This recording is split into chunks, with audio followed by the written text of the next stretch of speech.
Welcome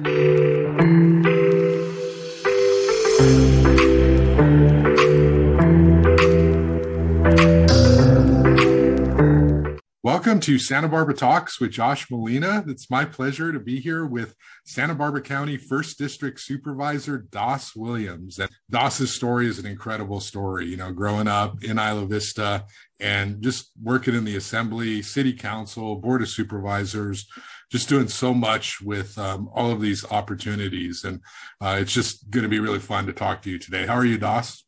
I'm doing great. We're getting a lot done at the board this week, so it feels like a good week. Yeah. Well, great, Doss. I covered you for a long time. I think you were 29 years old when you were running for the Santa Barbara City Council. And I remember my coverage back then. You were there to shake up City Hall, and you certainly did that. Even back then and today, it's pretty much like one dominant issue, and we're talking about housing, okay? I remember you talking back then about the importance of building housing for the middle income, housing for people to be able to live where they work. And here we are, it's 2021, and we're talking about housing. So I just want to kind of start there, right? Like, let me ask you, where are you at these days? How much progress have we made? What have we need to do? There's some bills in the state legislature, housing density here on Santa Barbara South Coast. What are some of the ideas that you have in terms of building enough housing for everybody? Well, I think, first of all, most people who are in the rental market know how tough of a road we have. But let me give you just a basic statistic. The housing sale price in the South Coast has gone up 83% in 1 year. So for those of us that have a house, we could view that as great news because our asset is worth more. But let me think about it, or let me ask your viewers to think about it through the perspective of, what about your children? What about your grandchildren? What if you ever hope to trade up from that little small condo that you live in now? What this represents is an existential threat to young families and to people of color in particular. And I would say it's a threat to the whole community. My basic thought is that I, like other Santa Barbara elected officials, I love to preserve the feel of Santa Barbara. But can you preserve the feel of Santa Barbara when you're exiling all of the people of Santa Barbara and replacing them with independently wealthy people buying second homes? And to me, the answer is you cannot. You lose the feel of Santa Barbara without generational continuity, without the community that only arises from having multiple generations living in the same place. Yeah, when we talk about keeping Santa Barbara, it's quaint, and keeping its charm and keeping the reasons why people want to live here, so often that conversation is in the context of buildings and views, and not often enough is it in the context of people. I mean, you and I both grew up here on the South Coast. How many of your friends left, could not afford? It's like if your parents did not own a home, it's very likely that you are living somewhere else in Oregon or Washington or, Ventura County, any number of places, so we've seen that, we're among the few who've been able to stay. My parents didn't own a home, like it was, I could very easily not be here. So in terms of housing policies, okay, what are we doing right? What can we be doing differently to sort of advance this, to make more options available? Well, I think, first of all, what we're doing right is the city zoning has changed a lot in the last 15 years. That was started by the council that I was on at the city council, and it's been continued under Mayor Murillo's leadership.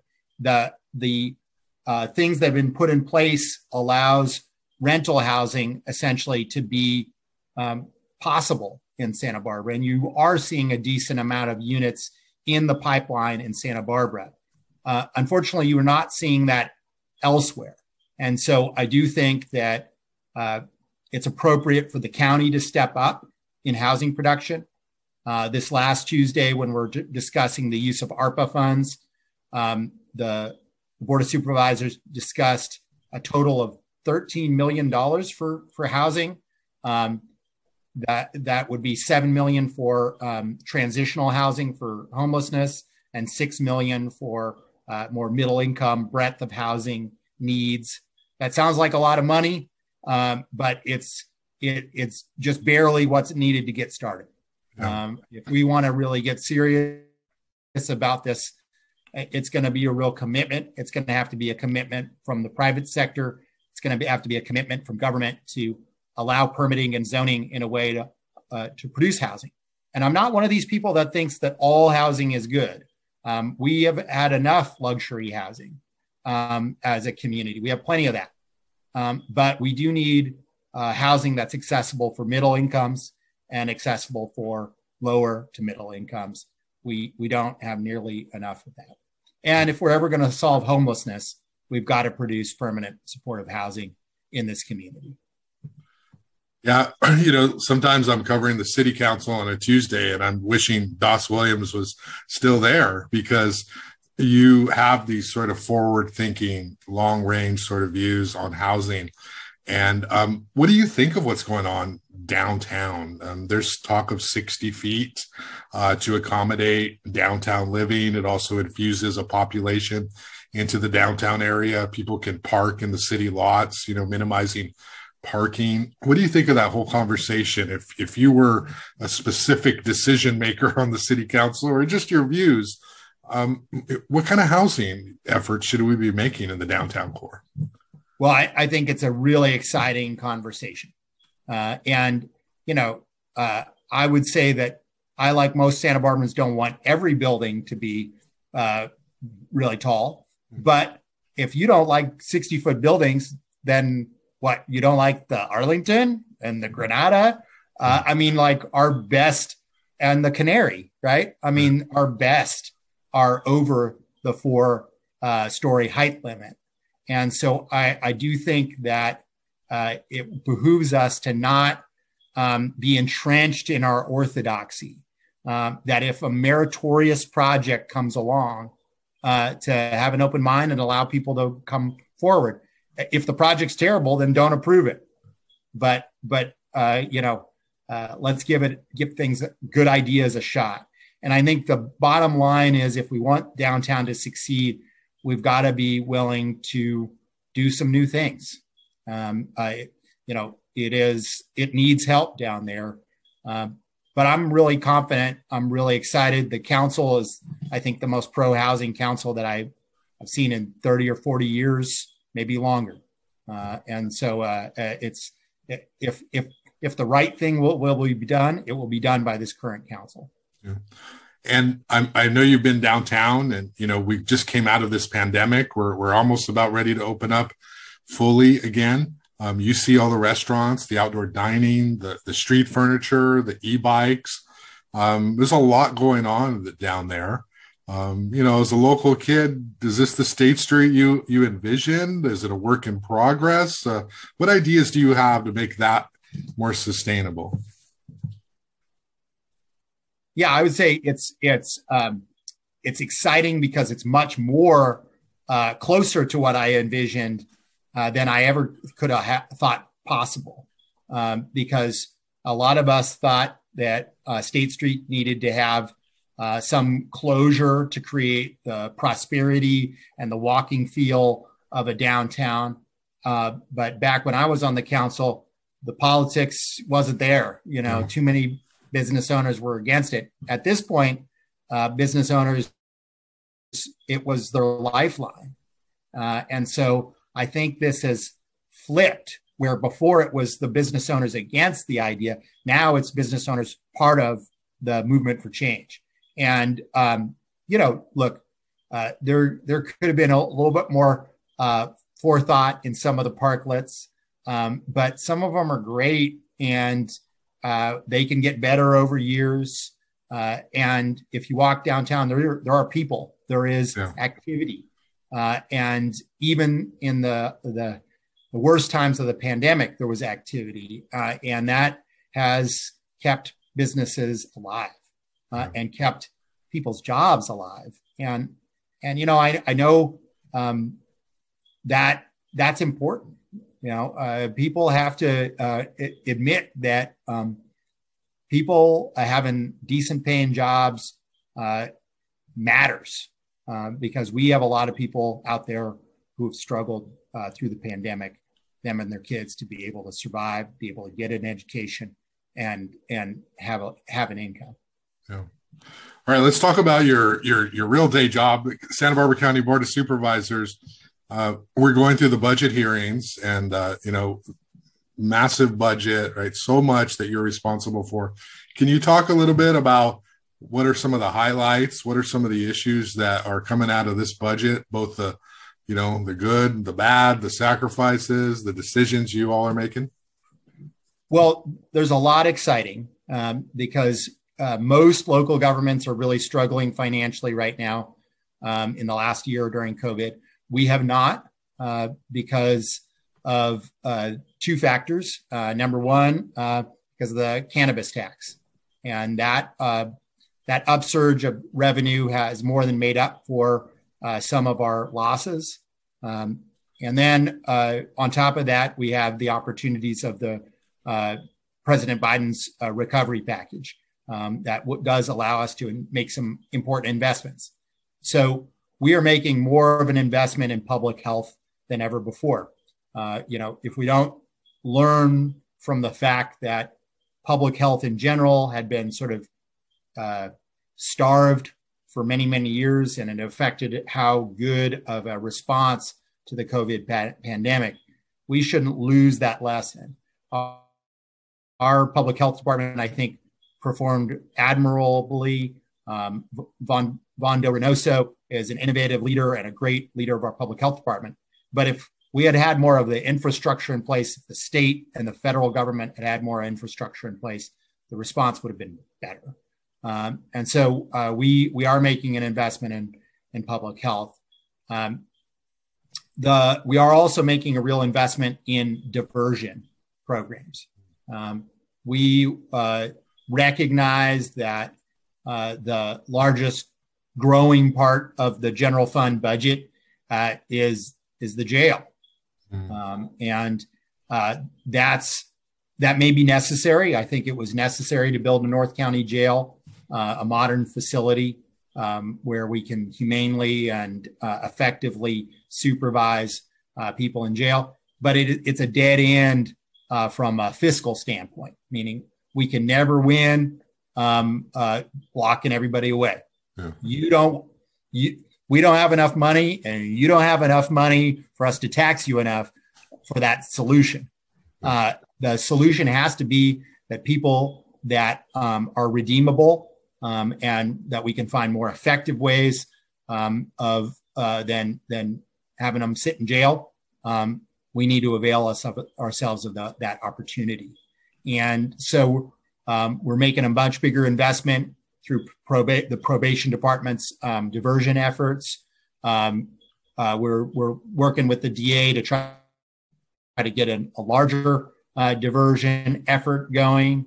And it's very much thanks to the public defender being willing to stir things up.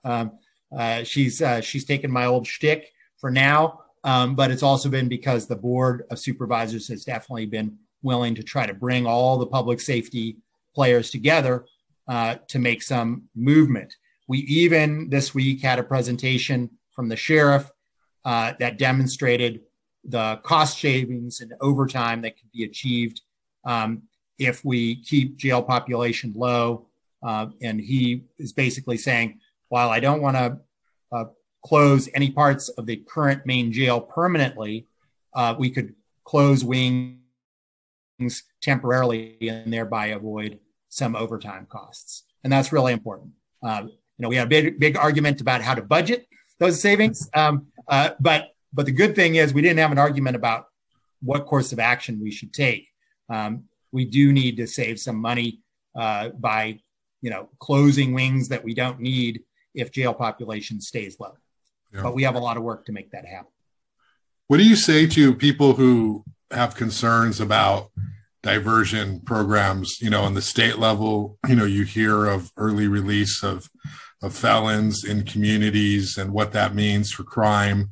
We do have cases, that we read about of people released from jail and reoffend very quickly. There's a lot of people in the community who don't necessarily believe that that's the best approach. So can you talk about, from a policy, a fiscal standpoint, a humanitarian standpoint, why is it important to focus on diversion as opposed to just criminalization? Well, I think the reason is that the cost to society of incarceration as your primary strategy is more than our society wants, or in my view, should bear.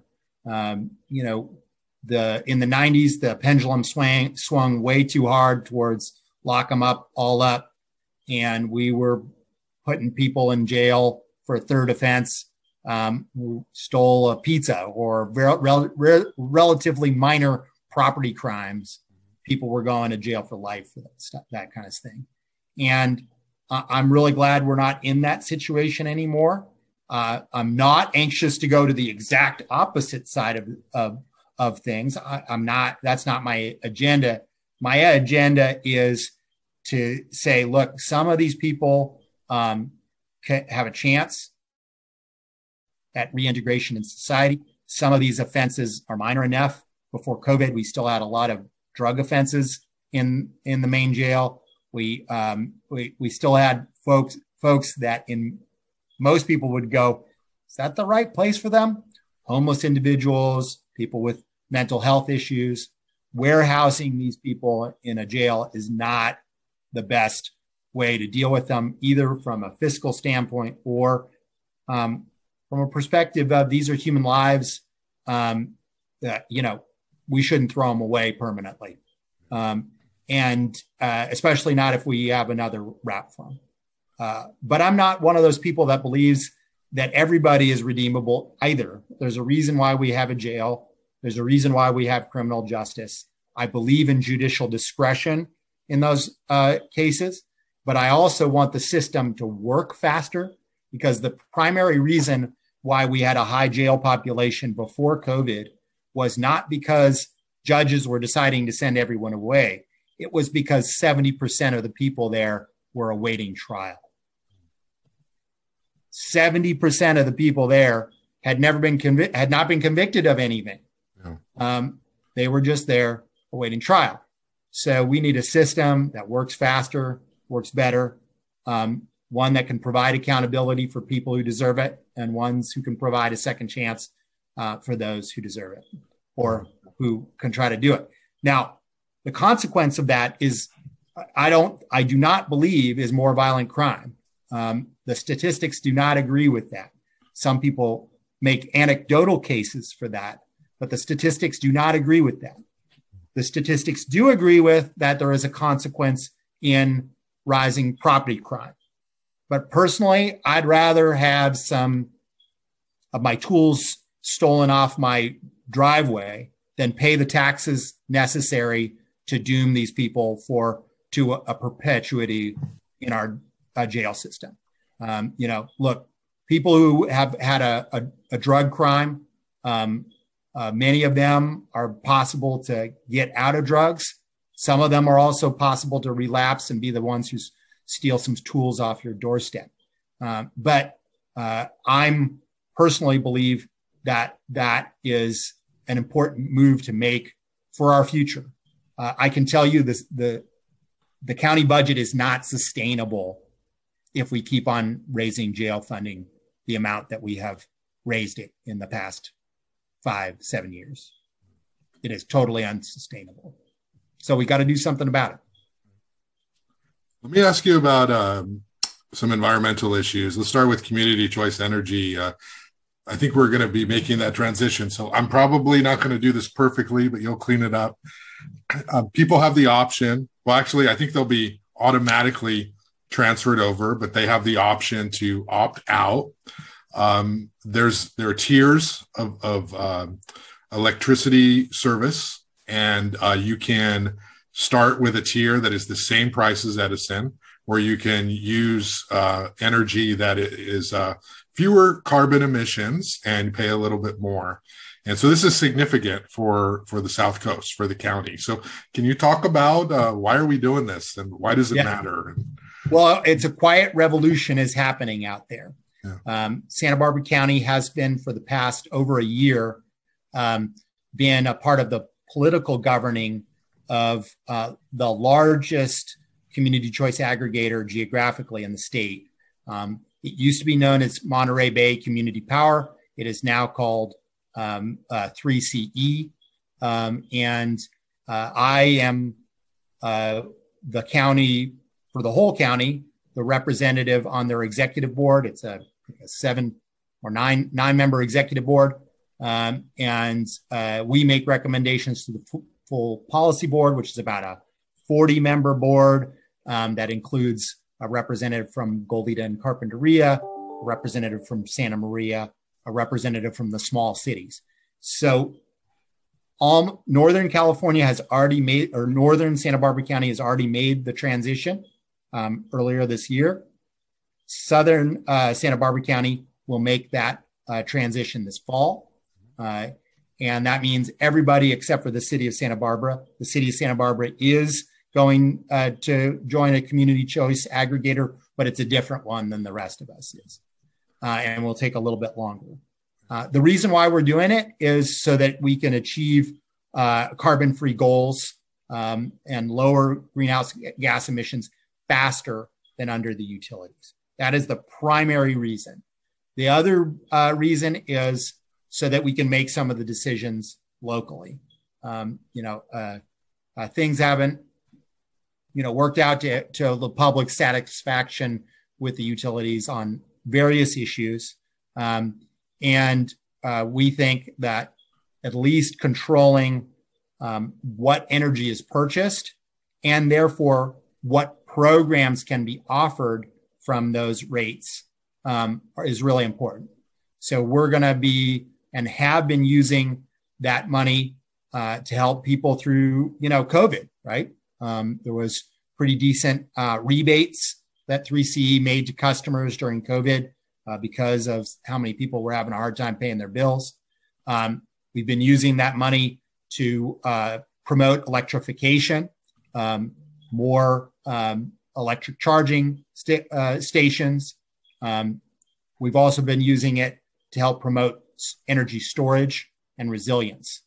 Because as you know, we're at the end of the pipe on both ends and therefore are more vulnerable to power outages because there's not a whole lot of locally based energy. And of course, that's my eventual goal through this is to help promote more locally based renewables, not just renewables outside of the area, which I'm happy about, but locally based renewables as well. Yeah. Well, you've always been a true blue environmentalist. I mean, that was your thing when you started. You live it. You're the kind of guy who doesn't really, at least I've seen, drink bottled water. You'll drink, a cup. You'll drink the water out of there. You drive electric cars. Your carbon footprint from my days of hanging with you at Santa Barbara City Hall and other places where I've covered you or worked with you, your carbon footprint's really small. So you really do make an effort to live that, as opposed to a lot of elected officials, we won't name names, they say it and and then they do something different when they maybe drive around town or something like that. Can you just talk a little bit about you, the environmentalist? And I mean, that I will argue against anybody who tries to say Doss Williams is not a true blue environmentalist. Like that, you can make other arguments. You can't make that argument again. Can you talk a little bit about well, I think every day we make moral decisions about what kind of world we want to live in. We make it with every dollar that we spend, right? And whether or not we whether or not you're voting consciously or unconsciously, you're voting with that dollar. And so I think it's really important for the county and for me personally to show an example. I feel like that's part of the societal change. And I think the worst, lie that's ever been told is that your individual actions won't make a difference. Unfortunately, I would say both oil companies and most environmental groups either de-emphasized or didn't believe that people, for instance, could drive less, right? They just accepted that people are just going to drive more. And so that was part of their own narrative, right? And instead of blaming ourselves for some of our environmental groups or some of our environmental problems, a lot of groups just wanted to blame oil companies or Donald Trump. It's us. We make those decisions, and we can make different decisions. And COVID showed us that we can actually drive less. At the time, it was because we didn't have much to do, right? Yeah. But we can make that decision. We are not shackled to a system that requires us to drive more. And in California, that is the largest driver of greenhouse gas emissions and the biggest destructor of our environment. Yeah. So I hope that we as a society can make that change. And I think the last year showed that we sure can if we want to. And do you still buy your clothes at the thrift store? Your ties, your shirts? I mean, your jackets? This is from St. Joseph's thrift store in Carpinteria. Yeah, I do. I mean, occasionally I'll splurge for the American or Canadian made real nice thing that lasts a long time, brand new. But most of my stuff is secondhand, shall we say? And I would say that that's a great example. At this point, almost all textiles that are manufactured in China, and they have a huge percentage of the market share worldwide. Part of that supply chain is going through what basically amounts to slave labor camps in the Uyghur population in the west of the country. And personally, I don't want to use my dollar to support slave labor in China. I don't want to use my dollar to support, unfair working conditions for textile workers in Pakistan or even Indonesia, where my family comes from. So I don't want to buy that stuff, right? I know that if the label says Turkey or Israel or Canada or Europe, that's going to workers that get a decent share of the price of the textile. And so that's where I'm going to make my purchases.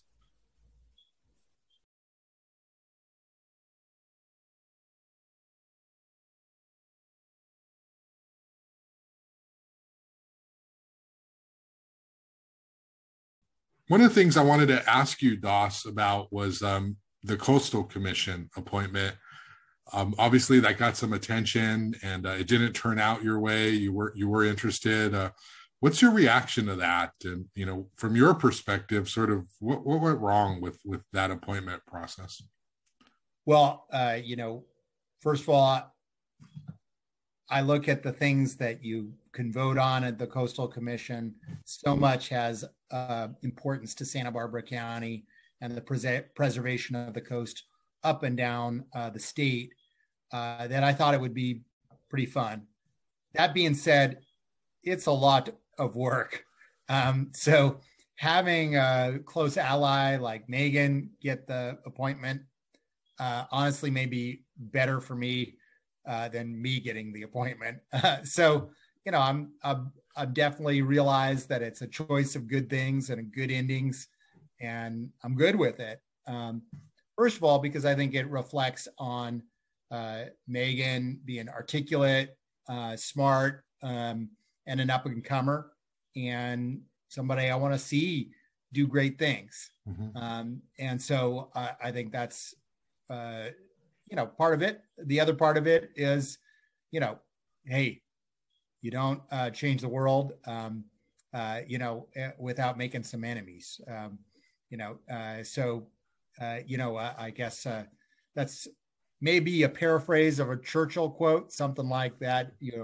If you can have somebody find yourself without enemies, then you've found yourself not having done anything in the world.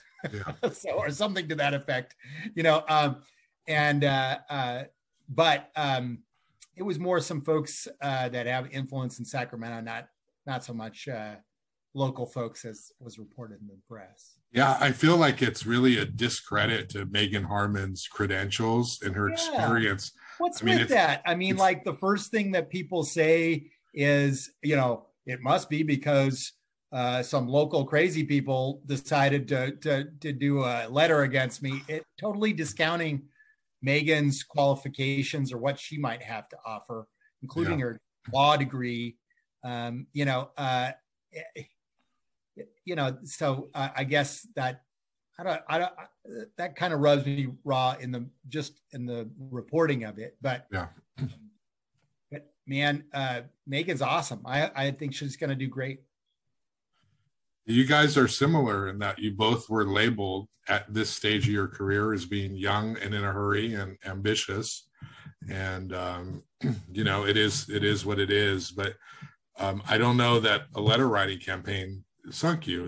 It's how about she appealed to people in a way that they felt like she'd be a good fit for that and leave it at that, but a lot of people want to dance in the end zone, and sort of take claim for that. That's okay. If some of my enemies can have a bright day for one day, I'll give it to them. They might get used to not having a whole lot more. Let me ask you about politics. Mayor's race. I'm sort of intrigued by the mayor's race. We got Kathy Murillo running, and your former employee, James Joyce, who used to work for you when you were in the assembly, Randy Rouse, who replaced you on the Santa Barbara City Council, and Deborah Schwartz, who I'm sure you know really well. You're endorsing Kathy Murillo. You're supporting her. Can you talk a little bit about why she's the best fit for that? And keep in mind, the late, great Hal Conklin, you supported him when he ran for mayor. So, that's right. So talk to me a little bit about why Kathy is the one. Yeah, I can't hear Hal's name without thinking about him for a moment. He really showed us a lot of the dedication and vision you can have and can make a difference on a city council. That being said, I know all of the players. I know them all real well. They're, all good folks. But I think Kathy has done a good job as mayor. I think most of the things that people have that they don't like are more issues that they have with a weak mayor system, which is what we have, instead of issues particular to Kathy. I think people that are kind of, dissatisfied, they fundamentally want a strong mayor system where the mayor is the executive and can decide this is what we're going to do. Our system isn't that. The mayor is a first among equals on the city council, and she's got to, convince the city manager, like any other council member, to see things their way. And, anybody who's worked in a city manager form of government, i.e. the weak mayor system, knows that the executive is the city administrator. And, a council that's very forceful and very decisive can get things done. And I think, that's happening more and more. It's Kathy, in the Santa Barbara context, Kathy is one of the council. She may be the council members that has the highest profile because she has this name called mayor. But she's one of the council and is doing a good job, especially on things like that are kind of important for Santa Barbara, like homelessness, right? She's had the willingness to try new things that's going to allow us to make some traction. Without Kathy's cooperation, we wouldn't be getting a tiny homes project going on Garden Street with the kind of speed that we are. It's a partnership between the county and a nonprofit called Dignity Moves, but it is Kathy's support that's helping us get through the city in a rapid fashion, so we can hope to make a difference with this. And it won't stop there. Both the city and county, as a partnership, wants to do more temporary housing and more permanent supportive housing, because we know the camps are not a good solution. And we need to change that. And the only way we can change that is with permanent supportive housing and temporary housing. That's, in step with our aesthetic and our humanitarian standards. Yeah. I'm going to throw out a last question here, and it's a little bit of a softball, I'll just preface it, but not really. Okay. You've been very polarizing your career. Like, people who love you worship you, right? This, Das is great. He's incredible. He does so many amazing things. And then you've always had this faction of people who are skeptical of you. We've talked about this over the years. What is he really after? How can he be everything to everyone? So in the last couple of years, this has taken on sort of even a heightened sort of polarization. Obviously, cannabis, this is something that you've been labeled with as, the cannabis guy, and you sold, allegedly you sold out, the industry.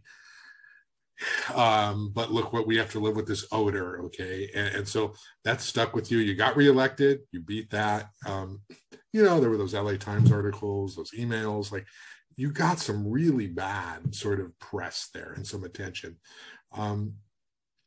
And then you run for coastal commission, and again, it comes back. All your haters are out there. I think it's interesting because I think people really beat up on you in a way that they don't other elected officials. And no one's perfect, obviously. You've made mistakes, you've acknowledged them, you've moved on. How do you feel right now to be like Das Williams, as a 46-year-old guy who grew up in this community, who I've told the story. You grew up poor in Isla Vista. You were homeless for a while at City College. You went to City College, Dr. Eskandari, Dr. K, Berkeley. You turned it around. Here you are. You're in this community. You get married. You got a family. We've seen your evolution. How do you deal with sort of this thing that still kind of hangs over you that, he's the cannabis guy, or he's the guy who only cares about his career? Can you just talk for a second about that?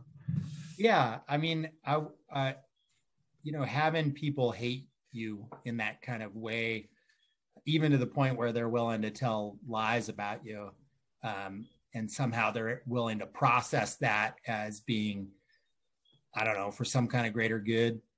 That obviously bothers me. It's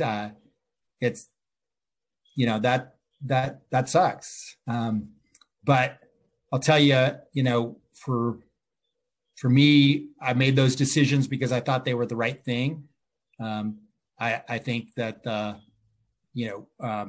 there has been a lot of marijuana here for a long time. It was just all black market marijuana that was costing us money through law enforcement resources and hurting the earth and hurting our people, and wasn't creating a benefit. And now we turned it around into a legal industry that has a concrete benefit. And frankly, I look at those 5,000 people that are directly employed by the industry that are making an average wage that's higher than the average wage in government. And this is in an industry that's involves a lot of farm workers. And I go, my values are supportive of workers. I'm supportive of medicine. I'm supportive of the environment, of having a crop that uses no pesticides instead of the crops that were before. That was a lot of pesticides. It's hard to back up your pretensions and your values with hard decisions, especially ones that change things that much. It's much easier to just say, this is the way things should be without taking any concrete actions, because people will praise you and your enemies won't come for you. Well, my enemies came for me, and I'm still alive. I'm still doing good, and I'll keep on doing good. That's my plan. And I guess from the gray hair and the battle scars, I'm no longer the young Turk. Maybe I'm starting to be the elder statesman, but I'm going to keep on doing good. I'm going to keep on doing what I think is right. I'm going to keep on fighting for the environment. I'm going to keep on fighting that working people can survive in this place. And you can't talk about fighting for working people all your political career, and then when you have a chance to make a difference for 5,000 workers, not consider that maybe that's a good idea. Yeah. And, I'll say, obviously, full disclosure, I worked for the California State Assembly in your office for a couple of years. When the Daily Sound folded overnight, you offered me a job. You said, Josh, you're a good journalist. I've seen your work. Come do PR for me, and so you didn't have to do that, but that's something that you did because you're trying to help somebody, in the community. And it didn't work out. I love journalism more than I love PR, but one of the things that just bothers me is that people new into town sort of like see you in this little bubble, right? And it's like, well, you got to go back the whole way. I mean, this is a guy who was arguing for a living wage back in 2003. This is a guy who was living what he was saying from day one. So you can sort of castigate him for the cannabis thing, but there's so much more in a person. Nobody's, and even I would say, obviously you're not perfect, and we've disagreed on a lot of stuff over the years, and that's okay. But that doesn't mean you demonize people, right? And you've put in the work. The great thing is, Josh, when I was going door to door in Carpinteria, I won the precincts, even the ones that were right next to Cannabis, like my neighborhood. I'm 3.5 blocks from the biggest operation in the Carpinteria Valley. And, some people still have issues, and they really communicated to me, though, mostly the reasonableness of their issues, that they wanted odor to get better. They wanted the rules to be enforced. And, there's the county is right now in, essentially litigation with 2 operators in the Carpinteria Valley. But on the other hand, we've permitted, some folks who are doing good things and have made some compromises with their operations with neighbors. So I think things are getting better slowly. People are starting to learn to live together slowly. And it's going to be for the better. And obviously for those 5,000 workers and for the businesses that are surviving in Carpinteria, because there was a replacement to the flower industry that was dying. It's already made a big difference. You think about the next cycle, the next supervisor's run, and whether they're going to come back at you again. Does that keep you up at night, or what do you think about? Well, there's a couple people there that they wouldn't come around to me if I could heal the sick. They're gonna be against whatever I'm for, and I just know that.